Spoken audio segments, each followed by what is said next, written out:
is The Grocery Gardener, Planting, Preparing, and Preserving Fresh Food by Jean Ann Van Crevelen with Amanda Thompson, Robin Ripley, and Teresa O'Connor. It is a Cool Spring Press publication. In this video, I am going to do a book review featuring the very first book, garden book, I did a review on as a garden blogger, a blogger. Even before that, I don't know what the heck I was. This is from back in, I got this book gifted to me from the author, Jean Ann Van Crevelen, who I had the honor actually to meet after she gave me the book. A few months later, we both were at a couple of garden events, which was pretty cool times back in the day. This book was gifted to me back in February of 2010. So, oh my word, it's been almost 15 years. Hard to believe it's been 15 years, which is pretty cool looking back, that it's still a really great book. So I'm really honored that it was the first one I was given to review. So she's got co-authors with her here too. Amanda Thompson, Robin Ripley, and Teresa O'Connor, which I also met at various garden events in the years to come after getting this book that was published by Cool Spring Press. Here are the contributors and the author. It's kind of neat to see they were all bloggers and writers, and I think all of them were actually educational speakers in the horticulture industry. What stood out to me was the different locations in the United States where they were sharing from and where they actually garden or share recipes from. So that's something neat to point out. And the little illustrations are just so cute. Those are cute little avatars. So, and this book is still available on Amazon, and I'm sure at other bookstores or whatnot, but I know for sure it's on Amazon. So I'll share a link with you if you're interested after I do this quick review.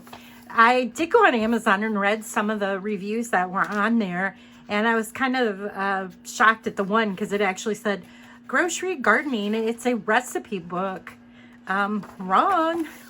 It is loaded with recipes, but it's also loaded with wonderful early gardening, actually gardening advice for just about any level of gardening. It's a real cute book.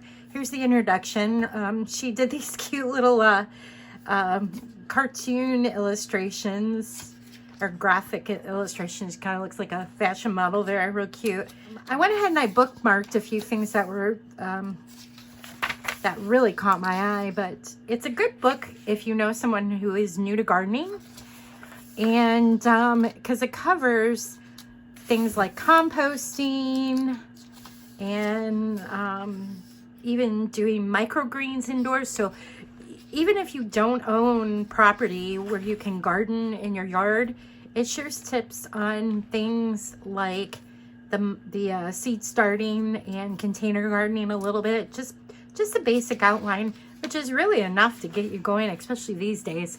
Everything you'll find in this book now is easily accessible, whether it be on mail order through Amazon or at local garden centers and even grocery stores. So let's see. Just wanted to flip through really quick. Oh, look at that gnarly bug. The photography is really neat. All the authors contributed different images and whatnot. The pest section is pretty extensive for a beginner, which is great because it just kind of gives you an idea of what to look for. I really recommend, if you get this book, to actually read through all the gardening information, which I wouldn't normally say that with a gardening book because there's just so much in gardening books, how-tos and gardening 101.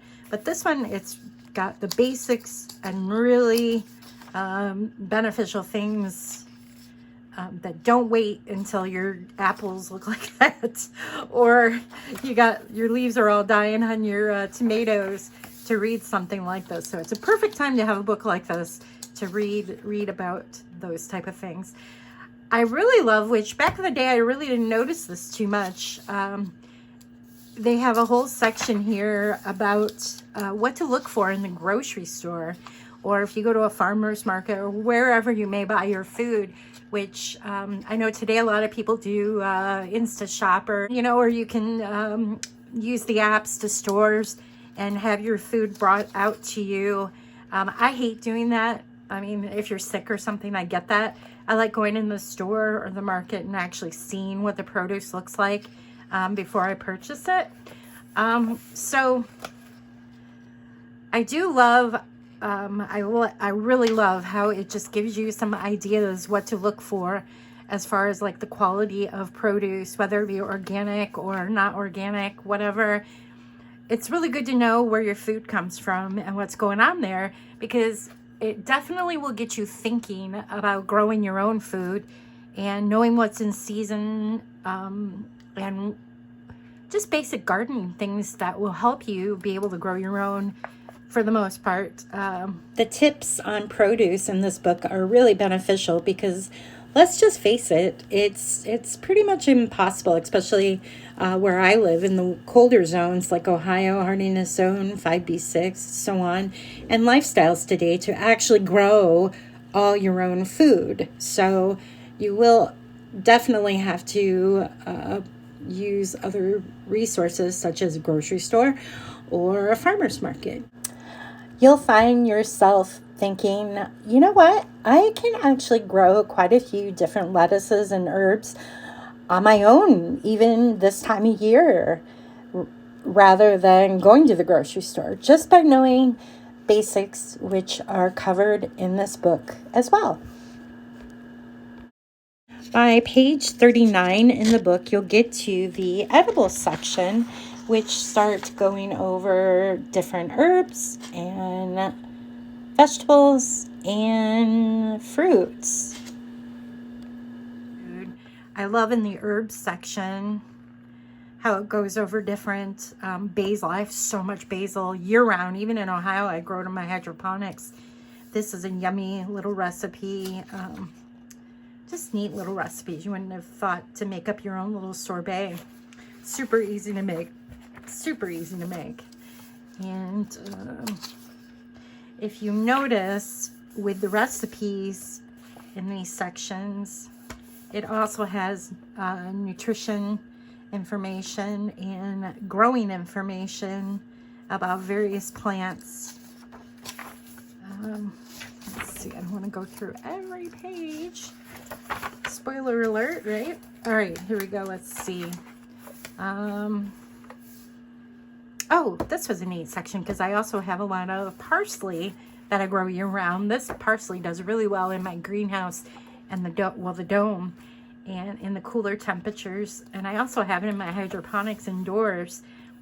Like I said, I pretty much grow it year round. This is kind of neat. The little did you know section, which is throughout the book. Parsley is one of the few plants that support the larvae of the swallowtail butterfly. So that's a really good reason. Even if you don't like the flavor of parsley,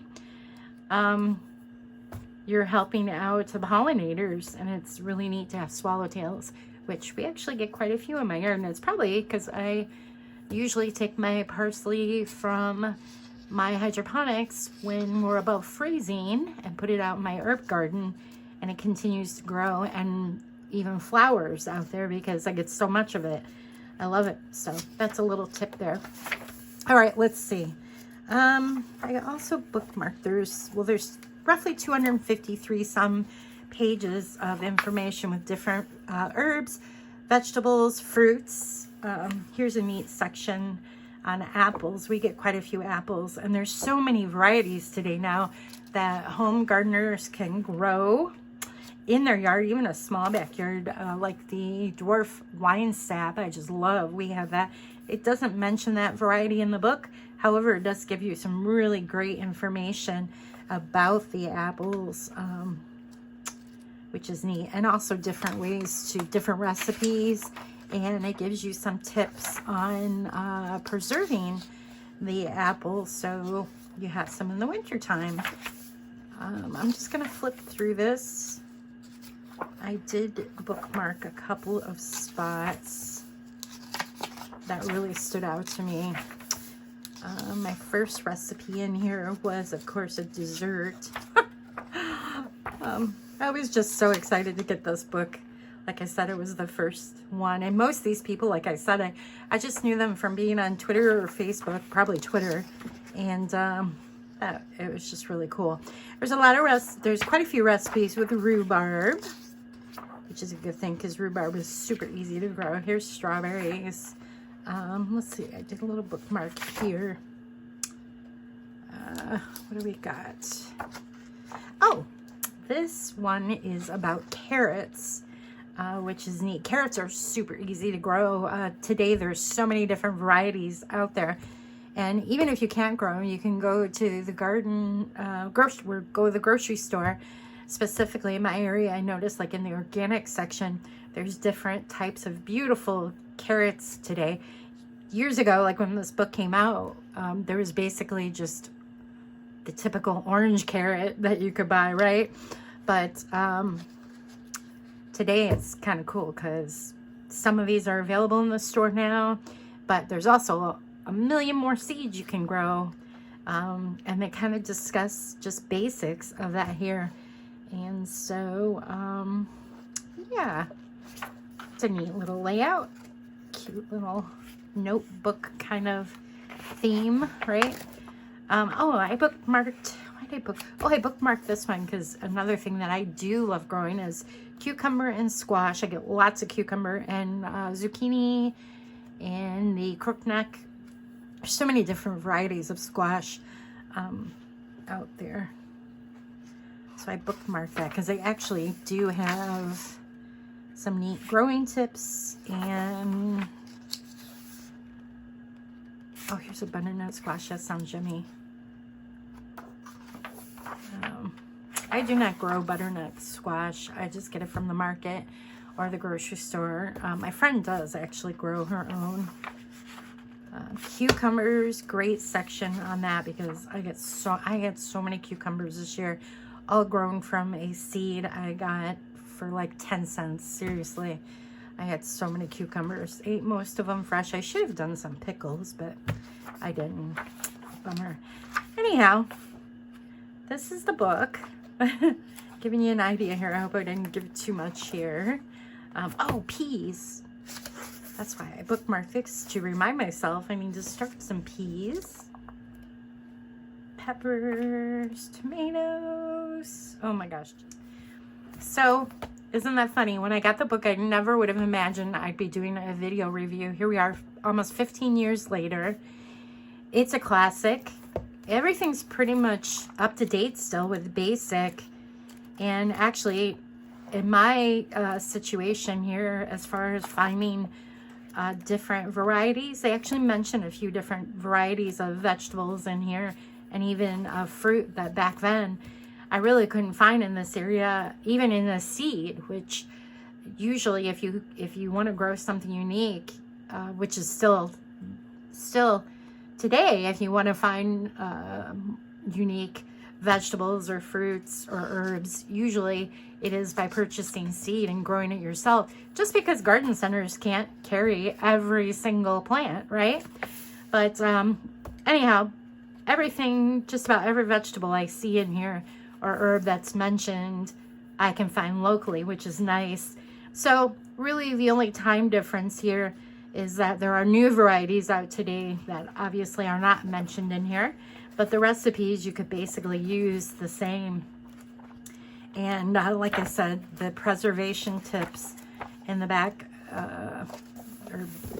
it's actually pretty detailed. Air drying, things like that, oven drying, dehydrating, all this is still all valid. And the number one thing is to always check with the